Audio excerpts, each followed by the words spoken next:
Guess you wonder where I've been.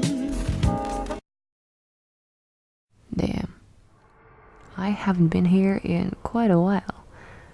I think this is the longest I've been absent from this. Well, so many things happened and I was drowning in college work. A few people have told me that they have fallen asleep while watching my videos, and I thought, I'm just gonna make a video especially for that. So let's begin.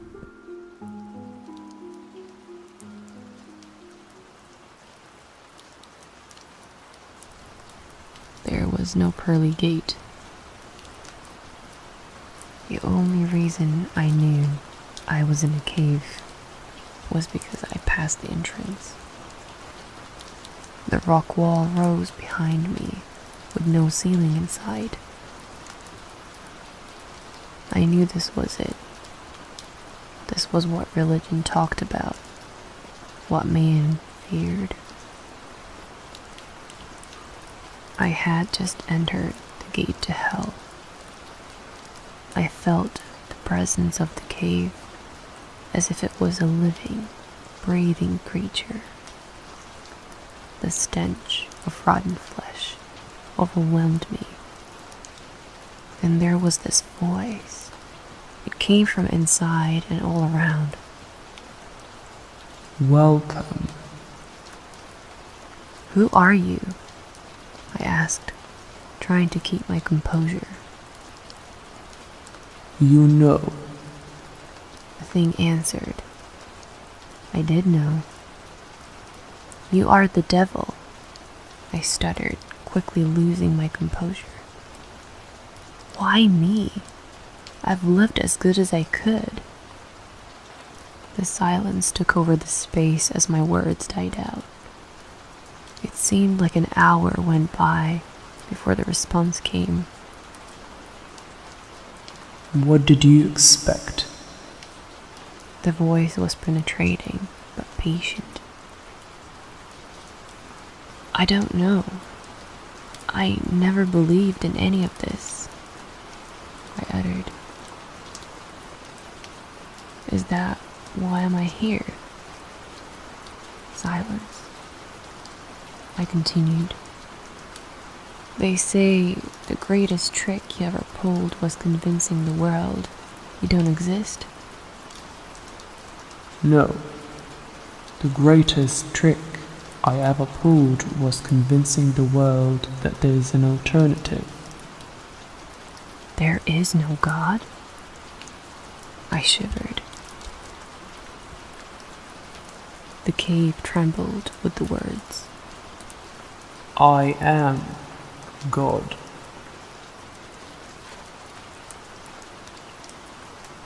People started falling from the sky by the close of the decade. They were never clothed, always naked, always petrifying grin on their faces. It had been just a few at first, but then hundreds and thousands would fall at a time, destroying cars, homes, blocking off highways. Strange discoveries were made upon research. They were human, but lacked any blood, intestines, even a heart. No one could explain the hideous grins they had, or even where they came from. It was a woman in Costa Rica who made the latest and most disturbing discovery. She recognized one of the fallen bodies as a long-dead relative, one who died back when she was a teenager. Then more and more identifications were made. Soon, people were picking out their long-dead loved ones amongst the video feeds, cavalier piles, and crematoriums. One could explain why they were coming back, falling from the sky. No one could explain why they were coming back, falling from the sky. Even more distressing, after disposing of the bodies, it wouldn't be long until the same body came plummeting from the sky again. You could not get rid of them, no matter what. People were getting killed by the higher volume of falling bodies, and soon after burial, they too began to fall.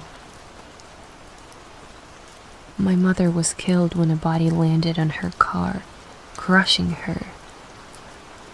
The next week, the news reported on a body that had gotten lodged in an airplane windshield. I saw my mother's grinning face, the happiest I had ever seen her. They say when hell is full, the dead shall walk the earth. But what about heaven? It has been said that the definition of insanity is doing the same thing over and over and expecting different results. I understand the statement behind the saying, but it's wrong. I entered the building on a bet. I was strapped for cash and didn't buy into the old legends of the hotel to begin with, so $50 was more than enough to get me to it. It was simple. Just reach the top floor, the 45th floor, and shine my flashlight from a window. The hotel was old and broken, including the elevator, so that meant hiking up the stairs. So up the stairs I went. As I reached each platform, I noted the old brass plates displaying the floor numbers: 15, 16, 17, 18. I felt a little tired as I crept higher, but so far, no ghosts, no cannibals, no demons. Piece of cake. I can't tell you how happy I was as I entered that last stretch of numbers. I joyfully counted them aloud at each platform. 40, 41, 42, 43, 44. I stopped and looked back down the stairs. I must have miscounted, so I continued up. 44. One more flight. 44. And then down 10 flights. 44. 15 flights. 44. And so it's been for as long as I can remember. So really, insanity isn't doing something repeatedly and expecting different results. It's knowing that the results will never change. That each door leads to the same staircase, to the same number. It's realizing you no longer fall asleep. It's not knowing whether you've been running for days, or weeks, or years. It's when the sobbing slowly turns into laughter.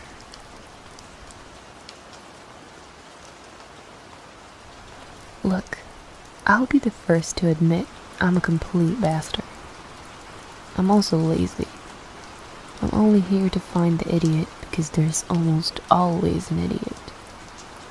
This support group is pretty typical. We connected online, decided on a quiet place, and now we're all sitting cross-legged in a circle. Real kumbaya crap. Jeremy takes the lead, pouring everyone a cup of tea as he starts talking. I'm Jeremy. You can drink your tea, but only after explaining why you're here. I'll start. Jeremy tells us he's never been loved. You can see why. The guy's ugly as sin. He sips his tea while the moosey chick speaks next. Me, she says. My parents. Short and sweet, no blubbering. Gotta admire me. She's probably not the idiot. Next to talk are a legless veteran, a broke businessman, a needle track junkie, and a diseased old crone. Then it's my turn. I'm an ass. Everyone hates me. I take a loud, annoying slurp of oolong as the fat kid with the black eye goes next, telling his boring fat kid sub-story. Afterwards, we're all sitting quietly when Jeremy keels over. Then Mia's eyes roll back as she slumps forward. Only the fat kid reacts. "What's happening?" he whines. "I thought this was a suicide support group." Found the idiot. "It is," I say, spitting out my mouthful of tea. "They support it. No one wants to die alone, kid." Oh, how ghost white he turns, looking into his cup. I love it. These suicide meetups are a saddest dream, and I never have to lift a finger. Told you I'm a lazy bastard. After centuries spent crawling through an endless desert, the devil appeared and offered the man a glass of cold water. Though suspicious, he savored every drop, and afterwards he looked up gratefully. "Why this kindness?" he asked the devil through cracked, scabbed-over lips. The devil smiled and patted him on the head. "Because you has forgotten kindness existed." Then he was alone again, and the moisture remaining in his mouth turned to sand. I don't want to sound mean, but the dead are pretty clueless. I've always seen them. When I was younger, everyone thought I was just talking to imaginary friends. After a couple of years, when I overheard my parents talk about calling a psychologist, I realized what I was talking to. See, ghosts don't tend to realize they're dead, and they don't look like in the movies. They look just like us. I'm pretty smart for a 13-year-old, so I started noticing certain patterns to tell them apart from the living. They could be a bit distant from living people, or you'd see them try to talk to people who wouldn't even notice them. Some of them could tell I was different, that I noticed them. Like this guy I saw after school yesterday. I'm a big boy now, see, I don't need my parents to pick me up. Home is just a short walk away. He was standing away from the other parents, didn't talk to them, just stared at me. That's how I knew he was one of the dead. I went over, told him I knew what he was, and asked how I could help him. I don't remember much after that. I think because of what happened this morning. Downstairs, my parents were crying. I tried talking to them, but they ignored me. They must have died last night somehow. Sometimes the new ghosts wouldn't talk to me. Some police officers and reporters just arrived. They won't talk to me either. Just my parents. It's weird. I've never seen so many ghosts together before. Why won't they talk to me? Why won't anyone talk to me? Bum bum. We bought an old house, my boyfriend and I. He's in charge of the new construction, converting the kitchen in the master bedroom, for instance, while I am on my wallpaper removal duty. The previous owner papered every wall and every ceiling. Removing it is brutal, but oddly satisfying. The best feeling is getting a long peel, similar to your skin when you're peeling from a sunburn. I don't know what about you, but I kinda make a game of peeling, on the hunt for the longest piece before it rips. Under a corner section of paper in every room is a person's name and a date. Curiosity got the best of me one night when I googled one of the names and discovered the person was actually a missing person. The missing date matching the date under the wallpaper. The next day, I made a list of all the names and dates. Sure enough, each name was for a missing person with dates to match. We notified the police, who naturally sent our crime scene team. I overheard one teach say, "Yup, it's human." Human? What human? "Ma'am, where's the material you removed from the walls already? This isn't wallpaper you were removing."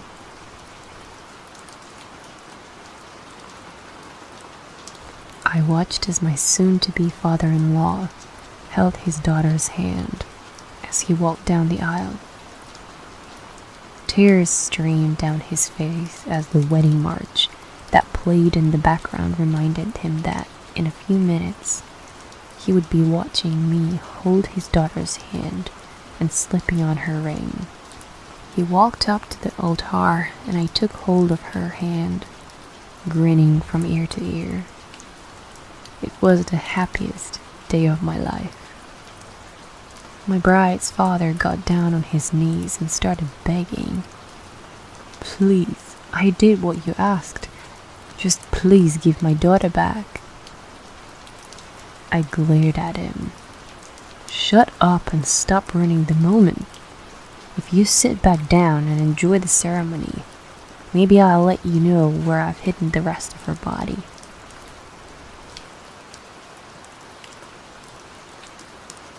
The doctor pulled the stethoscope ear tips out and hung the device around his neck.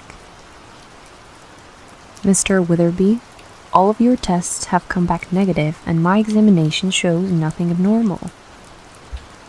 Adam knew what was coming next. "I'm not crazy, doctor." "I'm sorry, but there is no physical reason for why you occasionally lose control of your hands. A psychologist can help." "I don't need therapy. I need answers. They seem to have a life of their own. I can't hold a job. I'm under investigation for assault. I almost killed my neighbor. This can't go on. I'll try anything at this point." After 2 weeks on a new medication, Adam saw no progress and grew increasingly depressed. He was convinced that despite what the doctor said, it was not a physical problem. That night, a frustrated and angry Adam sat in a chair and drank bourbon. Drunk and hopeless, he stumbled to the garage and started toward the screaming blade. Detective Armstrong entered the garage, where several uniformed officers stood over the blood-soaked body. "So what do we got?" he asked, taking in the blood-splattered scene. "This is a weird one, Detective." "How so?" "Take a look at the body. He apparently chopped off his hands with a table saw and bled to death." Armstrong knelt down. And we can't find his hands anywhere."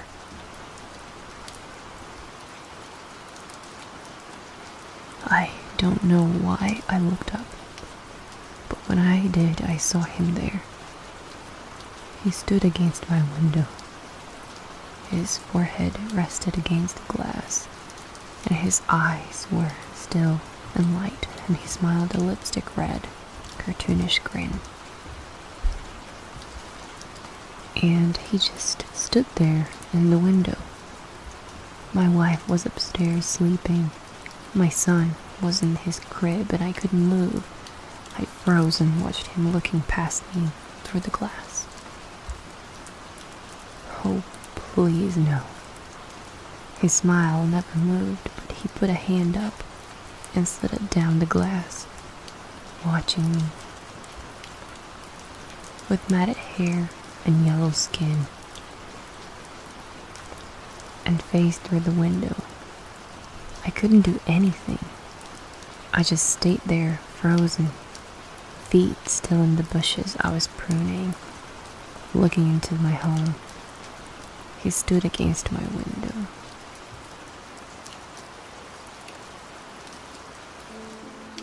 These creepy stories are definitely on a weirder side, and if you are still here and made to this point of this video, then comment down below the alien emoji.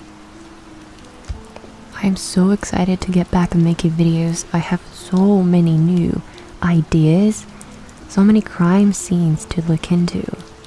So stay tuned for that, and until next time.